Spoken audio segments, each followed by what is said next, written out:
Hello, हाय, नमस्कार। मैं अंकित एक बार फिर से स्वागत करता हूं आप सभी का अपने यूट्यूब चैनल पर। और आप लोग जैसा कि जानते हैं, हम इस यूट्यूब चैनल पर अभी रीजनिंग में अपना कोर्स आगे बढ़ा रहे हैं। जैसा कि आपने मेरी प्रीवियस वीडियो में देखा हुआ है, मैंने डाइस को 1, 2, 3 पार्ट में ख़त्म किया हुआ है। आप डाइस को पूरा वीडियो देखिए, आपको डाइस का पूरा कॉन्सेप्ट समझ में आएगा। उसी तरीके से मैं आज एक नया टॉपिक लेकर आया हूँ आप लोगों के सामने, जो है मेरा कैलेंडर।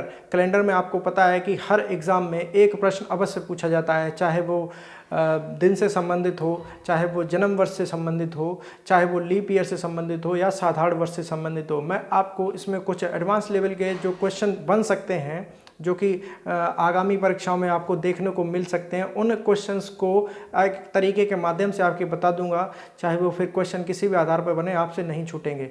तो आइए समझते हैं कि पहले कैलेंडर में आप देखते क्या हैं। सबसे पहले हम कैलेंडर में किसी भी साधारण कैलेंडर में हम दो चीज़ें देखते हैं। एक तो होता है हमारा साधारण वर्ष और एक होता है हमारा लीप वर्ष। लीप वर्ष क्या होता है? लीप वर्ष में देखिए 366 डेज होते हैं। आपको पता होगा कि लीप ईयर हर 4 साल बाद होता है, ठीक है।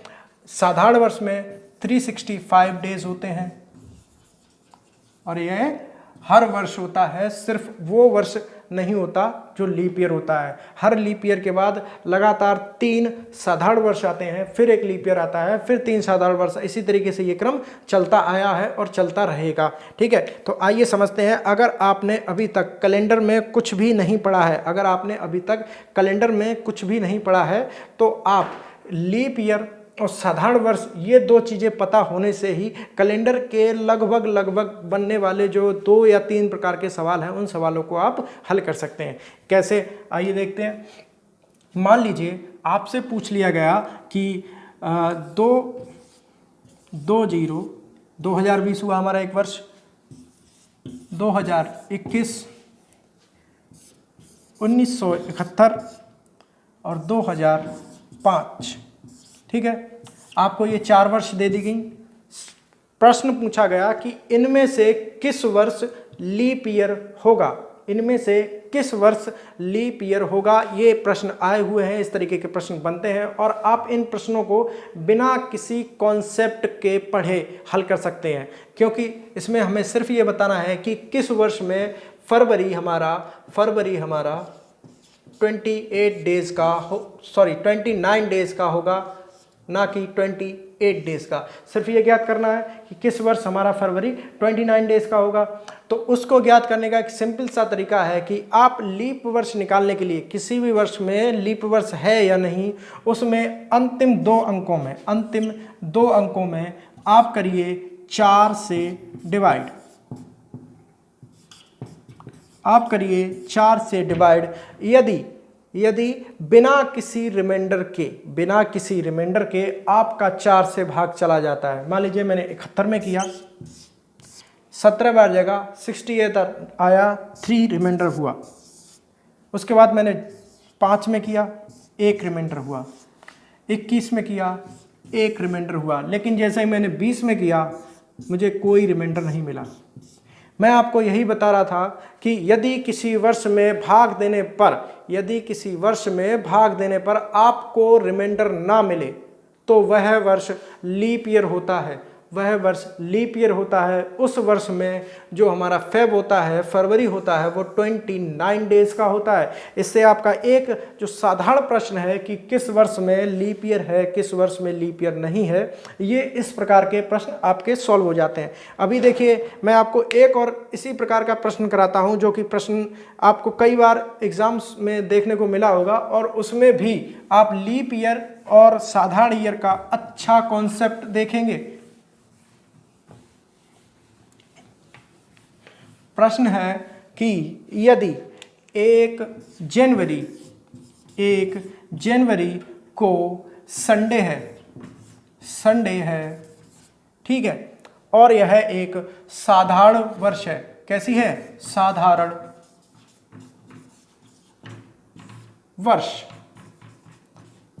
वर्ष है। तो आप बताइए कि उस वर्ष में 31 दिसंबर को क्या दिन होगा। अब समझ लीजिए कि किसी भी साधारण वर्ष में 1 जनवरी और 31 दिसंबर के दिन समान होते हैं, उनमें कोई बदलाव नहीं होता। 1 जनवरी और 31 दिसंबर के दिन समान होते हैं, उनमें कुछ भी बदलाव नहीं होता। अगर ये एक हमारा साधारण वर्ष है तो इसमें 1 जनवरी को अगर संडे है तो 31 दिसंबर को भी संडे होगा, इसमें कोई डाउट नहीं है। ये बात फिक्स्ड है कि अगर लीप ईयर नहीं है तो जो 1 जनवरी को दिन होता है वही 31 दिसंबर को भी होता है। अगर एक साधारण वर्ष दिया है और उसमें हमें 1 जनवरी का दिन पता है तो 31 दिसंबर का दिन हम वही वाला दिन होगा, आसानी से बता सकते हैं कि कौन सा दिन 31 दिसंबर को होगा। अब चलिए दूसरे प्रश्न की ओर, जो कि लीप ईयर से बनता है। मान लीजिए कि given year is a leap वर्ष, ठीक है। लीप वर्ष की जो हिंदी होती है उसे कहते हैं अधिवर्ष। कहीं कहीं पर अगर अधिवर्ष लिख के आता है तो उस अधि को आप आधा ना समझें, अधिवर्ष का मतलब होता है लीप ईयर। आप समझ बैठे आधा वर्ष नहीं, अधिवर्ष का मतलब होता है लीप ईयर। और यदि किसी लीप ईयर में 1 जनवरी को मान लीजिए ट्यूसडे था, 1 जनवरी को अगर आपका ट्यूसडे था तो उससे क्रमवार, यानी कि 1 के बाद जैसे क्रम में 2 आता है, 2 के बाद क्रम में 3 आता है, उसे कहते हैं क्रमवार, क्रमिक, लगातार, कॉन्जिक्यूटिव। तो आपके दिनों में जो लीप ईयर होता है उसमें 1 जनवरी को अगर ट्यूसडे है तो उसके बाद आपका क्रमवार दिन आएगा। कहने का मतलब अगर ट्यूसडे है तो ट्यूसडे मंगलवार से अगला वाला दिन वेडनेसडे बुधवार, इस तरीके से आपके लगातार दिन आएंगे। ये होता है हमारा लीप ईयर पे बेस्ड और साधारण ईयर पे बेस्ड। 2 प्रकार के प्रश्न मैंने आपको बताए, उससे पहले एक प्रश्न बताया जो कि आपको ईयर फाइंड आउट करने वाला था। अब मैं आपको एक और प्रश्न बताता हूं जो भी हमारा इसी कॉन्सेप्ट पे निर्भर करता है। मान लीजिए अगर आपको अभी भी कैलेंडर के बारे में कुछ भी ज्ञान नहीं है, सिर्फ यही पता है कि कौन सा लीप ईयर होता है, कैसे निकाला जाता है, तो आपसे यदि पूछ लिया गया कि 1900, 1700, 1500 और 1600 इनमें किस वर्ष, कौन सा शताब्दी वर्ष ऐसा होगा जिसमें फरवरी 29 का होगा, यानी कि वो एक लीप वर्ष होगा। देखिए, जब भी आपको आखिर में 2 अंक 00 दिखाई पड़े, आखिर के 2 अंक 00 दिखाई पड़े, यानी कि वो एक शताब्दी वर्ष कहलाए, तो आपको उसमें 400 से भाग करना है।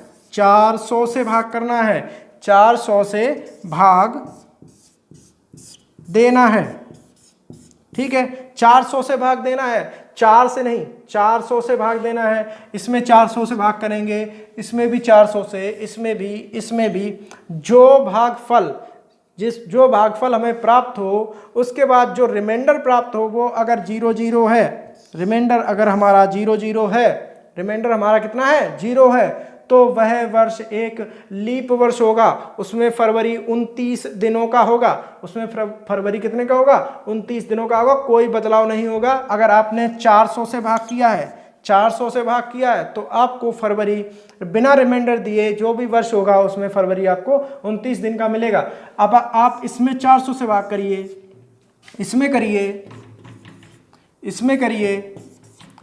करिए, तो जैसे ही आपने इसमें भाग किया 1600 हुआ, 1600 के बाद आपको 300 रिमाइंडर मिला। इसमें आप भाग करेंगे 1200 हुआ, 300 रिमाइंडर मिला। इसमें भाग करेंगे 100 वर्ष रिमाइंडर मिला, पर इसमें भाग करेंगे तो ये पूरा पूरा 4 बार कट जाएगा, इसमें कोई रिमाइंडर नहीं मिला। यानी कि ये प्रश्न भी आपका आता है कि कौन सा शताब्दी वर्ष आपका लीप वर्ष होगा, तो आप इसमें साधारणतया 400 से भाग करके बता देंगे कि हमारा 1600, अगर यही एग्जैक्ट यही प्रश्न था तो 1600 हमारा एक ऐसा वर्ष होगा जिसमें फरवरी हमारा 29 दिनों का होगा, फरवरी हमारा 29 दिनों का होगा। देखिए इस तरीके के और भी प्रश्न बनते हैं, आप इस तरीके के प्रश्नों की शताब्दी वर्ष लिखिए और उन शताब्दी वर्षों में भाग करिए और आपका कॉन्सेप्ट गहरा हो जाएगा। गाढ़ा करिए कॉन्सेप्ट को, जितना गाढ़ा कॉन्सेप्ट होगा उतनी ही आपको परेशानी कम होगी। अब देखिए मैं आपको यहाँ पर दिनों के कुछ कोड लिखता हूँ और उन दिनों के कोड आप एज इट इज़ जैसे मैं लिखता हूँ या तो अपने आप याद कर लीजिए या फिर आप किसी नोटबुक में लिख लेना, या फिर आप किसी नोटबुक में लिख लेना, ताकि आपको बार बार वीडियो देखकर ये ना देखना पड़े कि कौन से कोर्स थे। आप उसको लिख लीजिए, वीडियो देखिए, उसके बाद अपना नोट्स बनाइए, नोट्स के बाद आप वीडियो को बंद कर दीजिए देखना, वीडियो के बाद आप उन नोट्स को देखिए, फिर से कोई दिक्कत आती है वीडियो फिर देखिए। इस तरीके से आप अपना कॉन्सेप्ट बढ़ाइए। कॉन्सेप्ट बढ़ाने के बाद आप सवालों को हल कीजिए। मैं यहाँ पर आपको कोट्स लिखता हूँ, संडे, उसके बाद मंडे,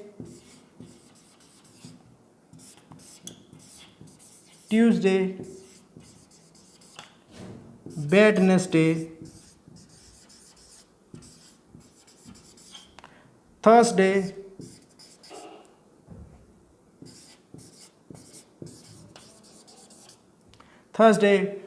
फ्राइडे और सैटरडे। ठीक है, मैंने आपके सामने कोड्स लिखे, संडे से लेके सैटरडे लिखा। संडे को आप देंगे 1, ठीक है, संडे को आप देंगे 1 और सैटरडे को आप देंगे 0 0। अब आप इसको 1 से लेके 6 तक पूरा कर दीजिए, 2 3 4 5 और ये आपका 6। ये आपके दिन के कोड्स हो गए। मान लीजिए मैंने एक सवाल दिया, उसमें आपका रिमाइंडर बचा 6, तो आप डायरेक्ट बताएंगे कि 6 मेरा कोड है शुक्रवार का और वह दिन भी मेरा शुक्रवार होगा। मान लीजिए आपका आया रिमाइंडर 4, तो आप डायरेक्ट बताएंगे कि 4 मेरा वेडनेसडे का कोड है। आपका आया 2, आप डायरेक्ट बताएंगे कि 2 मेरा मंडे का कोड है। इसलिए मैं आपको कह रहा हूं कि ये जो कोड्स मैंने लिखे हैं, इनको आप एज इट इज़ याद कर लीजिए, या फिर मैं साइड में हो जाता हूं और आप इनका स्क्रीनशॉट ले लेना। इनका आप स्क्रीनशॉट ले लीजिए, जो भी आपको सुविधाजनक लगे वो आप कर लीजिए, जैसा आप करना चाहें वैसा आप कर लीजिए। ये हमारे कुछ कोड्स हैं, इनका आप स्क्रीनशॉट सेव कर लीजिए, कुछ भी कर लीजिए। अब मैं आपके सामने एक और कोड रखता हूं जो कि आपको कंठस्थ होना चाहिए, आपको ज़रूर याद होना चाहिए, ताकि आप कहीं भी किसी भी एग्ज़ाम में जाएं, आपको कोई परेशानी ना हो। जिस भी एग्ज़ाम में बैठें आप कैलेंडर का प्रश्न देखते ही मारें। मैं आपके सामने कोड लिखता हूं, 14 40 250 36 146। ठीक है, अब ये कोड क्या है? ये है हमारा जो मंथ्स का कोड होता है, वो मैंने यहाँ पर लिखा है 14 40 250 36 146। यानी कि आप देख सकते हैं कि 14 40 250 में आप वहाँ से जनवरी फरवरी लिखना शुरू करिए, और आपको इन सारे महीनों के कोड्स पता चल जाएंगे। देखिए, जनवरी, फरवरी, मार्च, अप्रैल, मई, जून, जुलाई, अगस्त, सितंबर, अक्टूबर, नवंबर, दिसंबर। ठीक है, आप इन कोड्स को याद रखिए। 14 40 250 36 146। कहीं भी एग्ज़ाम देने जाएं, सबसे पहले आपको एक रफ शीट मिलती है। रफ शीट में आप केवल इतना नोट डाउन करेंगे, 14 40 250 36 146 और 0 से लेकर 1 2 3 4 5 6। उसके बाद आपका एक पोर्शन तैयार हो गया। आपको अगर कैलेंडर का प्रश्न आता है तो आप यदि याद ना रख पाएँ, अगर याद ना रख पाते हैं कि याद नहीं रख पाते हैं कि कौन सा कोड जनवरी के लिए है, कौन सा कोड फरवरी के लिए, तो लंबा लंबा लिख लीजिए 14, 40, 250, 36, 146, और उसके बाद आप बता पाएंगे इजीली कि कौन सा कोड जनवरी के लिए, कौन सा कोड फरवरी के लिए। ठीक है, तो इस चीज़ को याद रखिएगा, 14, 40, 250, 36, 146। इससे हमारे जो बहुत ही महत्वपूर्ण प्रश्न पूछे जाते हैं, जो डेट्स पे आधारित प्रश्न होते हैं, वो सॉल्व होते हैं। आइए मैं आपको इसका एक डेमो देता हूं और उसके बाद हम इसमें नए नए सवाल करेंगे। देखिए मैं यहाँ पर लिखे लेता हूँ 1440250361446। ठीक है, मैंने यहाँ पर लिख लिया है। आप देख सकते हैं जनवरी से लेके दिसंबर तक 14, 40, 250, 36, 146। मान लीजिए आपसे पूछा गया कि 26 जनवरी 1950, 26 जनवरी 1950 को कौन सा दिन था। ठीक है, आपसे पूछा गया 26 जनवरी 1950 को कौन सा दिन था, जिस दिन हमारा देश गणतंत्र हुआ, जिस दिन हमारे देश का कानून लागू हुआ, उस दिन कौन सा दिन था। तो आपको देखिए ध्यान रखना, मैं आपको इसका मेथड बताने जा रहा हूँ। इसका मेथड आप समझ लीजिए, आप कोई भी प्रश्न कर जाएंगे, कोई भी प्रश्न, चाहे वो कोई भी डेट हो, आपको सिर्फ देखना है इतना कि जो मेथड मैं लिखा रहा हूँ यहाँ पर, मैं मेथड जो सॉल्व करूँगा उस मेथड से आप एक भी स्टेप गायब ना करें, आपका एक भी स्टेप गायब नहीं होना चाहिए। तो पहला है कि आप गिवन डेट लिखेंगे प्लस मंथ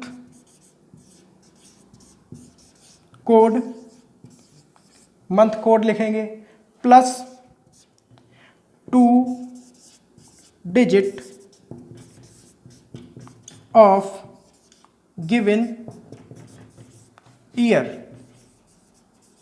ठीक है, 2 digit of the given year. उसके बाद आप देखेंगे नंबर ऑफ लीप ईयर्स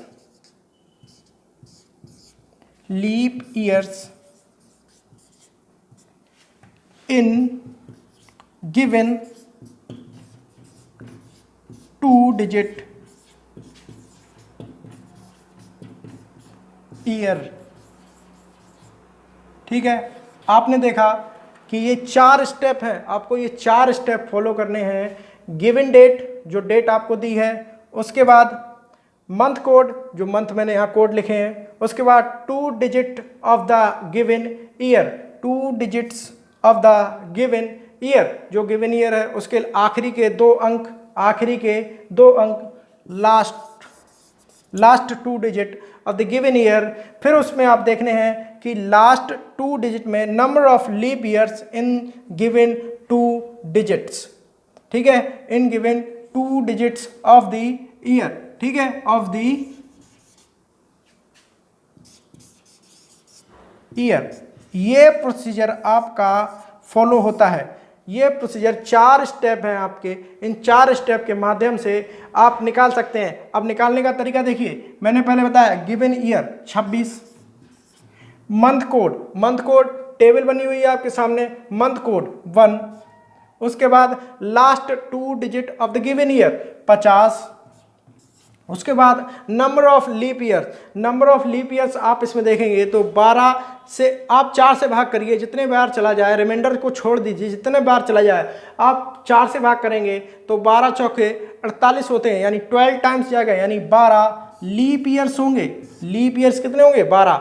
इनको ऐड करिए, 2 और 1 3, 3 और 6 9, फिर आप इसको ऐड करिए, 5 और 1 6, 6 और 2 8, आप यहाँ पे लिखिए 89। 7 से आप इसको करेंगे डिवाइड, 7 से आप करेंगे इसको डिवाइड, 7 एकम 7, रिमाइंडर आया 1, 9 आपने कैरी लिया, 7 दूनी 14, रिमाइंडर आया 5, यानी कि अब ये जो 5 आया है इसको आप डायरेक्ट देखेंगे उस जो टेबल मैंने आपको डेज की जो कोड लिखाए थे उसमें 5 हमारा किस कोड पे आता है। मैं एक बार फिर से आपके सामने वो कोड्स वो टेबल लिखता हूँ जो मैंने आपको लिखाए थे, उसमें हम देखेंगे कि 5 हमारा किस कोड पर आता है।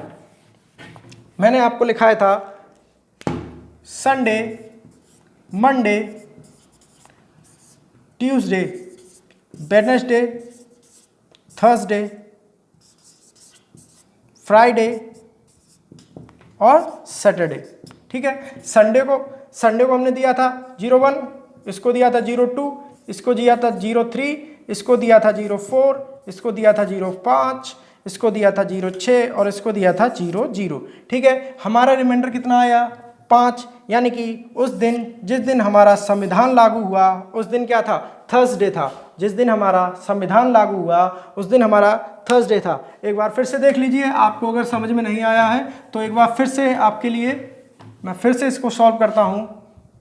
पहले आप लिखेंगे गिवन डेट, गिवन डेट के बाद मंथ कोड, उसके बाद last 2 digit of the given year, उसके बाद नंबर ऑफ लीप ईयर्स, जितने भी उस लास्ट के 2 डिजिट में नंबर ऑफ लीप ईयर्स आए हैं वो लिखेंगे, यानी कि यहाँ पर 12 लीप ईयर्स आए हैं। ऐड करिए 6 और 3 9, उसके बाद 1 इसमें जोड़ेंगे 6 और 2 8। आपने इसको भाग किया 7 से भाग करेंगे, 7 से एक बार जाएगा, 7 एकम 7, कैरी आया सॉरी रिमाइंडर आया 1। उसके बाद आपने कैरी लिया 19, आपने किया 2 बार, फिर आया आपका 19 आउट ऑफ 14, आपका आया 5, 14 आउट ऑफ 19 आपका आया 5 आप देखेंगे किस कोड पे आता है, तो 5 हमारा आता है थर्सडे पे। तो इस तरीके के प्रश्न आपको देखने को मिलेंगे हर जगह पर, इस तरीके के प्रश्न आपको हर जगह पर देखने को मिलेंगे। ये हमारा एक डेज का टेबल है, ये हमारा एक मंथ्स का टेबल है, और इस टेबल को आप याद रखिए। मैं आपको इस गारंटी के साथ बताता हूँ कि आप 1900 शताब्दी के 1901 से लेकर 1900 से लेकर 1999 तक के कोई भी डेट ट्राई करिएगा, कोई भी ट्राई कर लीजिएगा, आपका आंसर इस मेथड से गलत नहीं आने वाला है। जो मैंने लिखा है डेट, नंबर, किसका नंबर, मंथ का, उसके बाद लास्ट के 2 डिजिट, उसके बाद आपको लीप ईयर्स की संख्या लिखनी है, ऐड करना है सभी को, 7 से भाग करना है। जो भी आपका रिमाइंडर आए देख लीजिए कि किस कोड से वो रिमाइंडर मैच कर रहा है।